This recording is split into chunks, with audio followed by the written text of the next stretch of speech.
Komereza ku makuru y'u Burundi tuyafatiye mu karere k'ibiyaga bigari. Abarundi umunsi batangiye kugenda ku mugaragaro kujya gukora akazi ko mu ngo mu gihugu cya Arabia Saudite. Umunsi hagiye 11 kuwa gatanu naho hazagenda 49 mu gihe kirekire ngo hazajya gukora y'abarundi ibihumbi 75 kandi ngo hari n'ibindi bihugu by'abarabu bikeneye abakozi bitandukanye nuko byahora. Abarundi bagenda hisunzwe amasezerano yasinywe hagati y'u Burundi n'ibyo bihugu by'abarabu.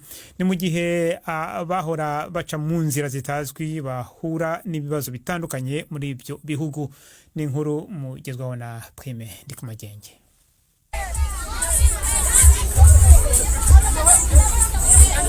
Ikibuga c'indege ca Bujumbura hari umunezero n'ibishobisho vyabo bari bafashe urugendo rwo kuja gukora muri Arabia Saudite. Benshi nkarine kwizera w'imyaka 22 aturuka muri komine Muhuta mu ntara ya Rumonge canke Kabura Janete w'Igitega bwa bwa mbere buri indege kandi bavuye no mu bushomeri. Hano muse no sakanyamuneza kenshi kubera vyari vyagoranye naragerageje ubwa mbere biranka resha nihangana nta kundi cana kuma ngaho nyene natekana nsenga Imana none uyu munsi Imana yabikoze. Nahejeje ishure 2019 rero nari nshomereye hafi imyaka 4 yaburamwo mikeyi.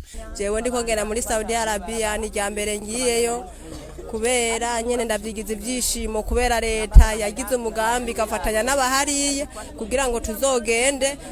Leta yino ni yahariya ibizi vyari bitegekanijwe ko uyu munsi hagenda 60 ariko ibibanza vy'indege vyabaye bike muri Ethiopian hacagenda 11 abasigaye ngo bazogenda ku wa gatanu. Bose bari bitwikiriye nk'abayisilamu ariko bose ngo sibo nkuko bisigurwa na Jean Bosco Bizuru umuyobozi wa FPPM rimwe mu mashirahamwe yabarungitse. Nta gucagura kwa madini harimwo abakristo harimwo abamizirmane harimwo n'abatari mu madini wanashaka bambara uko kubera niyo mikorere ya hariya iyo winjiye mu rugo gundi muntu uwemera imico yo muri urwo rugo. Bari bamaze ukwezi bigishwa icarabu na cane kumenya amazina y'ibikoresho byo mu kazi ka misi yose ko mu rugo nko mu gikoni. Turazi kuramukanya salamu alaykum salamu alaykum walahi watulai na ucha wishura wari kumusalamu walahi watulai na namenye intuzeye isafuriye kideri hama menya igikombe kop ikiyiko melad masahani kaifa haluki yani ikirundi umerewe gute? Alhamdulillah ndashimira Imana wenga ibintu nk'ibyo fimelege skin sahani yani skin ni imbugita sahani ni sahani nyene ibintu nk'ibyo.